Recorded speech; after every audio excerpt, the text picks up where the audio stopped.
안녕하십니까. 2021 ICT 기기 산업 페스티벌 스마트 컴퓨팅 컨퍼런스에서 HPC 수요의 시장 전환이라는 주제로 발표를 맡게 된 센투스의 노현석입니다. 오늘은 기본적으로는 사용자, 수요 입장에서 HPC 온 클라우드에 대해서 말씀을 드릴 거고요. 이게 왜 전환될 수밖에 없는지에 대한 초점을 맞춰가지고 말씀을 드리도록 하겠습니다. 일단 온프레미스 사용자들의 환경 변화에 대해서 말씀드리겠습니다. 사실 그 온프레미스에서 사용자들이 HPC를 사용하는 데 있어서 좀 재밌는 사진인데요. 기도 메타라 그러죠. 많이들 보셨을 겁니다. 그래서 사용자들이 온프레미스를 구축하는데, 사용하는데, 내지는 휴가를 가는 데 있어서 저런 각종 신앙의 힘을 빌릴 정도로 상당히 그 관리가 힘든 상황이 있습니다. 그리고 그 오른쪽에 있는 것처럼 사실 저거 오른쪽에 있는 사진은 제가 직접 그 참가했던 일입니다. 그래서 하다 안 돼가지고 저희 그 SI 업체 직원분들께서 진짜로 10,000원짜리 꽂아가지고 제발 좀 되라 이런 식으로 구축에 힘든 점도 있었습니다. 그 최근 그 온프레미스 환경에서의 HPC 요구 사항들이 늘 있는 얘기입니다. 점점 더 큰 용량의 컴퓨팅 파워를 요구하고 있습니다. 더 많은 화력, 더 많은 코어 언제나 요구되죠. 그리고 점점 다양한 분야의 어플리케이션을 동시에 사용하는 일이 증가하고 있습니다. 예전에는 한 사용자 내지는 한 집단에서는 연구소에서는 한두 가지의 어플리케이션만 가지고서 연구를 진행을 했었는데, 그래서 HPC가 요구하는 그 덕목이 한 가지밖에 없었습니다. 메모리가 큰 장비라든지 내지는 인터커넥션이 빠른 장비라든지 그런 류의 하나의 단일 퍼포스의 장비가 있었으면 됐는데, 현재 상황에서는 여러 가지를 같이 쓰다 보니까는 여러 가지 항목을 동시에 만족하는 영어 잘하는 프랑스 요리사가 필요한 그런 일이 벌어지고 있습니다. 게다가 예전에는 그 CPU 중심의 장비를 요구했다 그러면 AI, MR이 등장하면서 GPU 장비들을 또 요구하고 있습니다. 이 GPU 장비는 또 사용의 범용성이 좀 떨어지는 편이죠. 그래서 요구 사항이 문제점을 일으키는 게 더 많은 컴퓨팅 파워는 늘 하드웨어 확장을 요구하게 되고요. 그리고 아까 말씀드렸다시피 어플리케이션을 여러 가지를 같이 쓰면서 여러 덕목을 같이 가지고 있는 HPC를 요구하게 됩니다. 이 쉬운 일이 아닙니다. 메모리도 많고 코어도 빠르고 인터커넥션도 좋고 스토리지도 크고 스토리지 속도도 빠르고 이거 다 만족하기가 쉽지가 않습니다. 그리고 말씀드린 바와 같이 GPU 같은 경우에는 그 단일 목적 이외의 다른 목적으로 사용하기가 힘들기 때문에 범용성이 떨어집니다. 그래서 많은 GPU를 들이기가 나중에 이걸 어쩔 거냐 문제 때문에 좀 두려운 점이 있습니다. 그리고 여기까지는 사실 늘 많은 사람들이 윗분들한테 포멀하게 하는 얘기들이고요. 실질적인 그리고 사용자들과 얘기 나오면은 뒷자리에서 하는 얘기들이죠. HPC를 도입을 하고 나면은 온프레미스로 도입을 하고 나면은 꼭 부장님이나 아니면 이사님이 봐서 왜 이번 달은 사용량이 30%밖에 안 되냐? 사용량이 왜 이렇게 저조하냐? 사달라고 할 때는 그렇게 힘들게 샀더니 왜 사줬더니 안 쓰냐? 이 얘기가 나옵니다. 두 번째 문제는 이 HPC 같은 경우에는 IT 자산으로 안 잡을 때도 많습니다. 그러다 보니까는 관리 자체도 IT 팀에서 안 해줍니다. 그러면은 새로 들어온 대리님이라든지 선임 연구원님이라든지 대학원의 석사 과정 새로 들어온 친구라든지 막내들이 맡게 됩니다. 그럼 연구도 하기 벅찬데 HPC도 관리해야 되는 추가적인 업무가 책임이 가중되게 됩니다. 그리고 일단 살 때는 제일 좋았죠. 제일 좋은 장비를 돈을 많이 들여서 샀겠지만 2년만 지나면 그때부터 옆집 컴퓨터가 예뻐지기 시작합니다. 그래서 이게 아닌데 우리 좋은 컴퓨터였는데 이러면서 성능에 불만족이 생기기 시작합니다. 그리고 이 장비들을 도입을 하고 나면은 꼭 누가 점유해요. 그래서 어떤 부서, 어떤 연구원, 어떤 대학원 박사 학생 장비를 점유하면서 큐가 걸리기 시작하면은 어쩔 때는 안 써서 문제인데 급할 때는 죄다 주셔서 문제인데 그 중에 한 부서에서 점유하고 있어서 나머지 부서에서 티격태격합니다. 자원이 한정돼 있기 때문에 이런 문제들이 더 실질적인 문제들로 온프레미스 HPC 사용자들의 문제로 사실 아름아름으로 누구나 알고 있습니다. 게다가 최근에는 코비드 19 문제 때문에 더 큰 문제들이 발생을 했습니다. 첫 번째로는 하드웨어를 사고 싶어도 살 수가 없는 일이 벌어졌습니다. 일단 하드웨어 출고 배송이 엄청나게 지연되고 있습니다.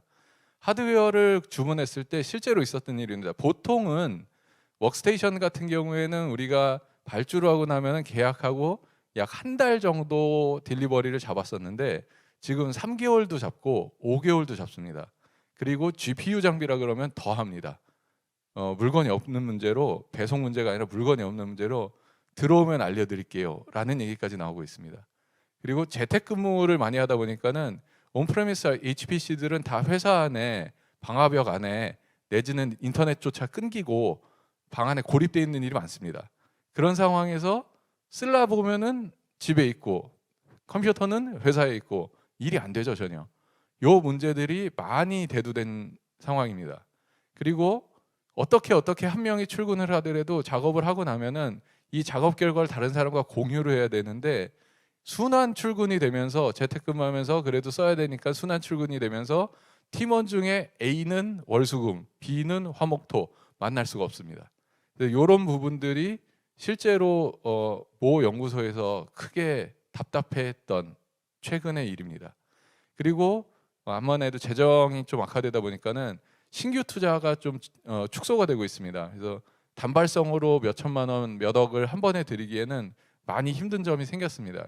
코로나 이후로 이런 문제들이 실제로 대두되면서 온프레미스 사용자들은 기존의 문제에다가 추가적인 문제까지 안게 됐습니다. 자, 그러면은 HPC on 클라우드에서의 HPC들은 한 10년 안에 어떻게 변화됐는지 한번 쭉 살펴보도록 하겠습니다. 10년 전의 상황에서 물론 이게 11년일 수도 있고 12년일 수도 있습니다. 뭐 정확한 숫자가 중요한 게 아니라 이제 대개 커런시를 보면은 약 10년 전에 HPC 빼고 그냥 클라우드 컴퓨팅이 이제 퍼블릭 서비스를 시작을 했습니다.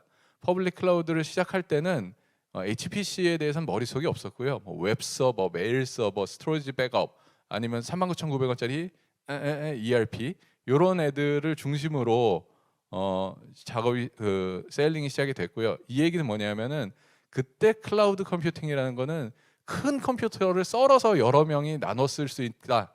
요걸로 수익을 창출하자라는 시작으로 시장에 나오기 시작했습니다. 그러다 보니까 실제로는 그 서버 코로케이션은 크게 다를 바가 없었습니다. 내 서버 저기 IDC 센터에다가 코로케이션해서 쓰는 거나 클라우드 쓰는 거나 그냥 컴퓨터가 내 돈 주고 내가 산 게 아니라 뿐이지 크게 다를 바도 없었고 HPC에 대해서는 관심사도 아니었습니다. 그러다 보니까 HPC를 클라우드에서 쓴다? 이건 좀 아닌 얘기였죠. 이러고 보면은 우리가 만약에 배고픈 사람이다. 내가 배고픈 사람이라 봤을 때는 그 10년 전에 클라우드 시장은 한 2,000원짜리 물건 웬만한 거 다 파는 그런 가게 있어. 거기 가보면은 작은 포장에 물건들이 굉장히 많습니다.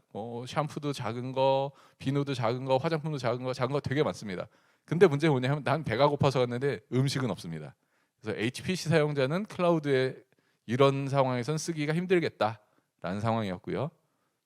약 5년 전 정도에 가면은 이제 퍼블릭 클라우드 벤더들도 HPC의 적절한 인스턴스들을 만들기 시작을 했습니다. 그래서 HPC를 위한 고성능 CPU, 그다음에 대용량 메모리, 그다음에 고성능 인터커넥션과 스토리지를 제공을 했습니다. 그래서 HPC가 드디어 클라우드에서 사용할 수 있습니다. 라는 제품들이 나오기 시작했습니다. 근데 이제 문제는 뭐냐면은 제품들이 조각조각 출시되어 있는데 요걸 모아서 클러스터를 구축하든지 실제로 HPC 워크로드로 전환하는 일들은 사용자 몫입니다. 그러다 보니까는 사용자는 그 많은 컴퓨터를 온프레미스에서 서버를 눈앞에 놓고서 제품들 인터커넥션 눈앞에 놓고서 그거를 조립해야 되는 그런 일을 다만 손으로 안 하고 손으로 하는 건 마찬가지죠. 내 몸으로 안 하고 마우스로 한다는 것만 달라졌지 실제로 구축, 클러스터에 대한 지식, 이해, 어플리케이션 설치, 라이센스에 대한 얘기들을 다 직접 해야 됐었습니다. 그러다 보니까 어떤 얘기냐면은 약간 이런 얘기죠. 이 배고픈 사람이 또 에이소에서는 없었으니까 다른 큰 마트에 가보면은 맛있는 상품들이 많이 있습니다. 뭐 오이도 있고 고추도 있고 각종 식재료들이 있는데 에 비해서 요 상황인 거죠. 있기만 있습니다. 먹는 건 네 맘입니다. 만드는 것도 네 책임입니다.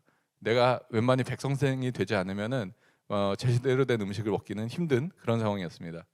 거기서 이제 한 3년 전으로 가면은 드디어 이제 쓸만한 HPC에 걸맞는 클러스터 사스 서비스를 제공을 하기 시작했습니다. 그래서 클러스터의 구축이라든지 어플리케이션 설치, 그다음에 라이센스 연결 작업들이 다 서비스로 제공이 되면서 내가 로그인해서 오늘은 기분도 그런데 한 300코어 정도 써보자 그러면은 300코어에 맞는 클러스터가 자동으로 디플로이 되고 그 위에 내가 원하는 클러스터에 내가 원하는 어플리케이션이 자동으로 설치가 돼 있고 라이센스는 연결해서 사용할 수 있는 그런 사스 서비스가 나오면서 어플리케이션 제공자가 그 클라우드 제공자가 어플리케이션까지 제공하는 그런 서비스가 사스로 제공이 되기도 했고 또 다른 변화는 뭐였냐면은 이제는 어플리케이션 제공자가 클라우드 서비스를 제공하기 시작했습니다. 그래서 방향이 아까 이제 얘기를 했지만 영어 잘하는 프랑스 요리사가 영어 잘하던 사람, 클라우드 잘하는 사람이 프랑스 요리를 배우기 시작해가지고 사스 서비스를 하든지 아니면은 프랑스 요리 잘하는 어플리케이션 제공자가 영어를 배우기 시작해서 클라우드 서비스를 제공을 하든지 현재 상황에서는 그 두 가지가 다 제공이 되고 있기 때문에 영어 잘하는 프랑스 요리사가 실제로 실존하게 됐습니다. 그래서 이런 일이 벌어지는 거죠. 드디어 먹을 수 있게 됐습니다. 내가 원하는 재료들로 내가 원하는 방법으로 내가 원하는 양을 다 조리해서 먹을 수만 있게 된 상황이 한 3년 전부터 시작이 됐습니다. 실제 수치로 이 내용에 대해서 좀 보도록 하겠습니다. 실제 수치로 보면은 이건 슈퍼컴퓨팅 컨퍼런스 20에서 하이페리온 리서치에 의해서 발표됐던 내용을 조금 재정리를 한 건데요. 2019년도 HPC 마켓은 뭐 이런 버티컬에 의해서 좀 운영이 됐었습니다. 그래서 바이오 사이언스가 한 저게 14억 불 정도, 그다음에 CA 에어리어가 한 17억 불 정도 사용을 했고요. 뭐 등등등등해서 총 137억 달러 정도가 서버에 그 소진이 됐습니다. 그리고 요거를 조금 더 이제 시간에 따라 장기적으로 보면은 저 137억 달러가 어떻게 진행이 되냐면은 2019년도엔 137억 달러가 서버를 사는데 소비가 됐었는데 코로나 문제로 2020년도엔 한 118억 정도가 118억 달러 정도가 시장이 형성이 됐고요.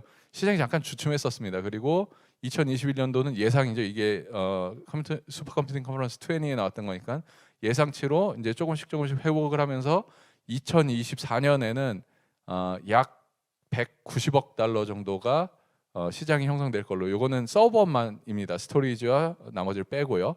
요 정도가 HPC 시장에 투입될 것으로 시장이 형성될 것으로 예측을 했었습니다. 마찬가지로 클라우드 HPC 클라우드에 대한 포캐스트를 보면은 2019년도에는 39억 달러가 시장이 형성이 됐고요. 쭉 올라가서 2024년에는 88억 달러가 아마 시장이 형성될 것으로 지금 예측이 되고 있습니다. 요 두 숫자를 가지고 조금 이런저런 트윅을 해보면은 연간 성장률에 있어서 2019년 대비 2020년도에는 코로나 문제 때문에 서버 시장은 다운됐습니다. 86%로 다운됐는데 그때에도 클라우드 시장은 110%로 성장했습니다.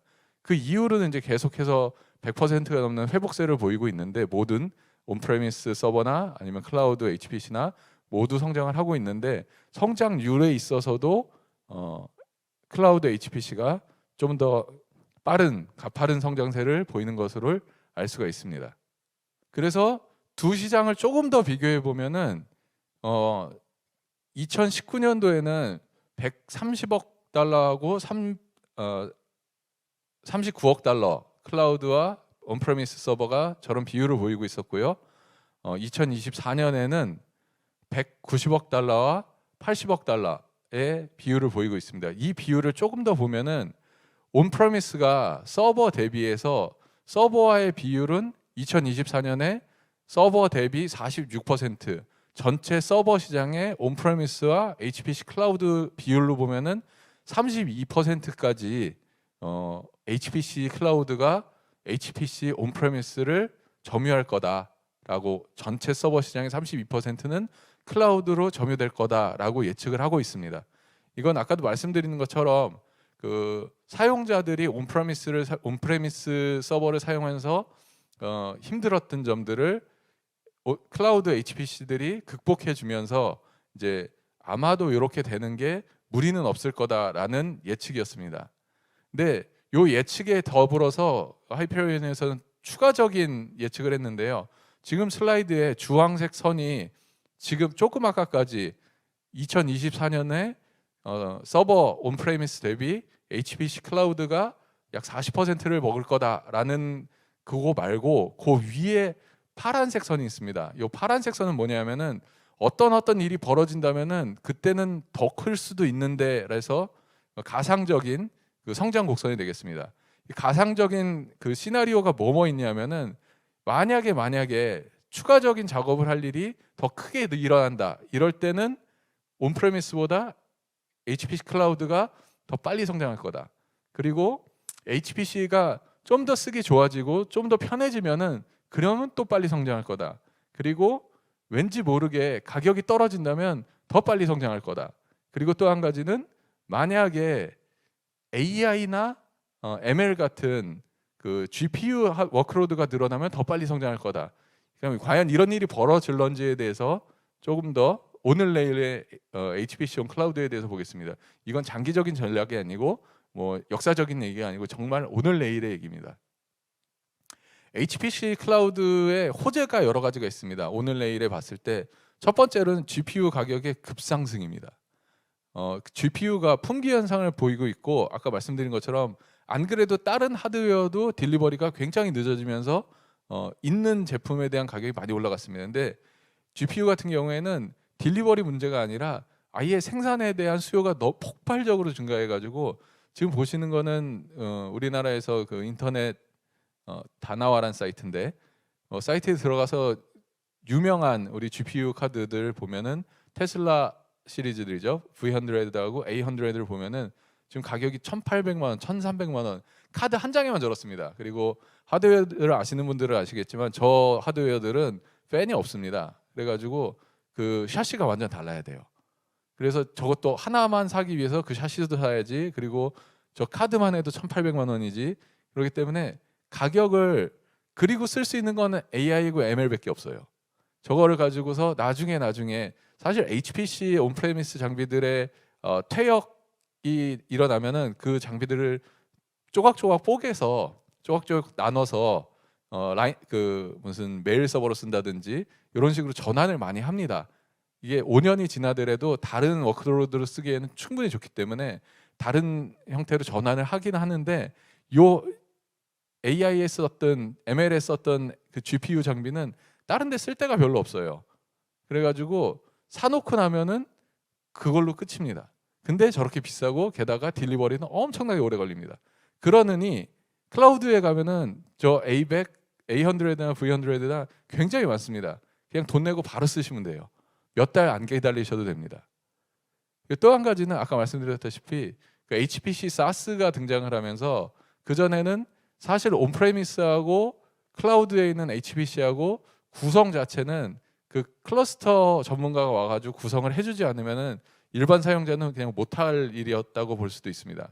리눅스 클러스터 같은 경우에 제대로 구축하려 그러면 한 달, 두 달 걸릴 때 많죠. 근데 그거를 다만 그 소프트웨어 위에서 한다 뿐이지 그 작업을 그대로 해야 될 일이 있었습니다. 현재 상황, 근데 HPC SaaS가 등장을 하면서 말씀드렸다시피 오늘은 한 16노드 정도 묶고 그 다음에 어플리케이션 하나 깔고 라이센스 내 거 갖다 붙이고 이런 작업들이 약 15분 안에 해결이 됩니다. 이게 비교할 대상이 아니죠. 그래서 리스케일이라는 제품 같은 경우에는 이런 것들이 모두 한 통에 묶여서 제공이 되기 때문에 사용자들에게 좀 더 빠른 접근과 이 딜리버리 3개월에 대한 목마름을 해소할 수 있는 방안들이 되고 있습니다. 그리고 아까 말씀드렸다시피 예상치 못했던 코비드 문제가 이 클라우드 시장에 많은 도움을 주고 있습니다. 도움을 준다 그러면 좀 죄송스럽긴 한데요. 이 코비드 19 문제에서 아까 말씀드렸다시피 딜리버리 문제, 그리고 재택근무의 문제, 그다음에 신규 투자 축소에 대한 문제들이 모두 다 HPC 클라우드가 더 장점을 가지고 있는 부분이 되고 있습니다. 딜리버리 15분이면 됩니다. 재택근무 원래 얘는 기본적으로 클라우드이기 때문에 우리 머리 위에 떠 있기 때문에 언제 어디서나 쓰는 것을 기본으로 하고 있습니다. 재정 악화에 대한 지원 축소 조금만 사면 됩니다. 사놨다가 이걸 나중에, 사실 기업을 운영하는 입장에서 자산을 운영한다는 거는 이 자산을 나중에 폐기할 때까지 계속해서 가지고 있어야 된다는 얘기거든요. 근데 이건 자산이 아니라 소모품이기 때문에 클라우드는 소모 자원으로서 쓰기 때문에 비용 처리를 할 수가 있습니다. 이런 부분들이 코비드 19을 통해서 클라우드의 장점으로 부각이 되고 있습니다. 결론과 맺은 말 말씀드리겠습니다. 일단 온프레미스 사용자들이 기존에 가지고 있었던 온프레미스에 대한 답답한 점들을 클라우드 제품들이, HPC 클라우드 제품들이 해결할 수 있는 방안들이 제대로 마련이 됐습니다. 클라우드를 이용하면은 기존에 사용했던 사용자들이 제일 힘들어했던 부분, 이거를 언제 사서 어떻게 사서 쓸 거냐, 구축하는 데 대한 시간이 온프레미스 일단 어프로브 받기도 힘듭니다. 큰 돈을 한 번에 들여야 되기 때문에 그런 부분도 많이 해소가 됩니다. 작은 돈으로 필요할 때마다 필요한 만큼 사서 쓰면 되기 때문에. 그리고 딜리버리에 대한 문제, 이 문제도 해결이 됩니다.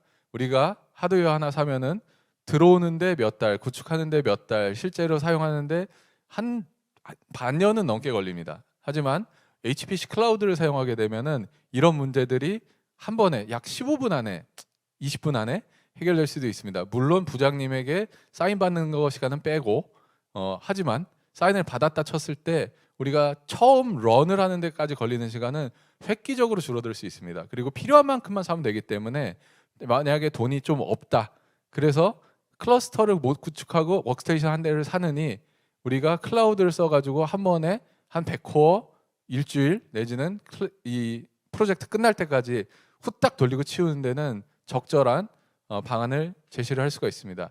그리고 코비드 19을 통해서 얻었던 우리 경험들을 봤을 때는 이 클라우드가 많은 장점을 또 제시를 할 수가 있습니다. 클라우드를 통해서 사용을 하면은 꼭 한 군데 모여서 예전에 온프레미스 장비가 있는 연구소, 학교, 회사로 출근을 해가지고 작업을 해야 되는 제한들이 거의 해결이 될 수가 있습니다. 그리고 아까 말씀드렸다시피 지금 코비드 19 때문에 딜리버리가 지연되는 이런 문제들도 후딱 해결할 수가 있습니다. 또 한 가지, ML이나 AI에 의해서 필요한 GPU 장비에 대한 수요들도 정말 구하기도 힘듭니다. 현재 상황은.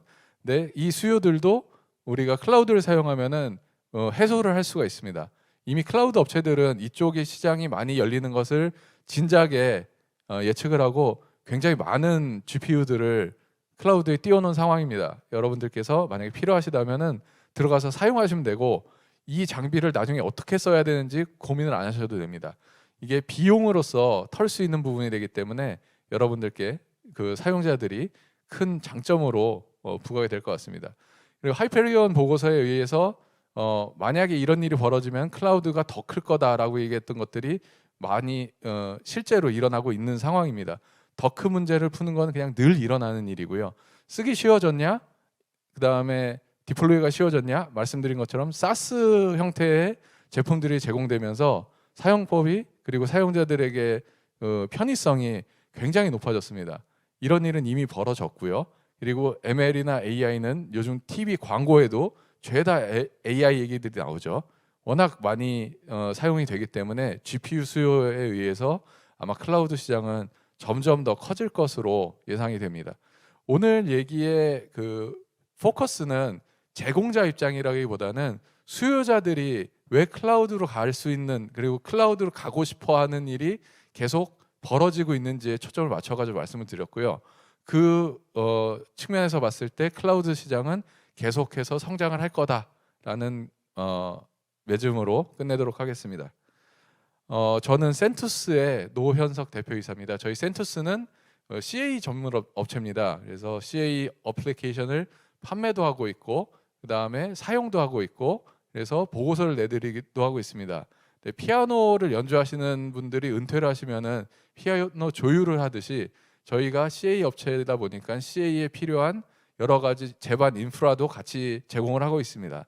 그 제반 인프라 중에는 리스케일이라는 클라우드 사스 형태의 HPC가 있고요. 이 리스케일을 사용하게 되면 아까 말씀드렸다시피 한 15분 정도면은 200노드, 200코어짜리 클러스터 꾸미는 데는 일도 아니고요. 그리고 원하시는 어플리케이션 약 500가지 어플리케이션이 이미 탑재가 되어 있습니다. 어플리케이션을 골라서 내가 원하는 하드웨어를 골라서 마치 인터넷에서 장보기 하듯이 여러분들이 편하게 사용을 하실 수가 있습니다. 혹시 나중에 궁금하신 점이 있으시면 하단에 있는 이메일 어드레스로 연락을 주시면은 제가 상담을 해드리도록 하겠습니다. 시간 내주셔서 감사합니다.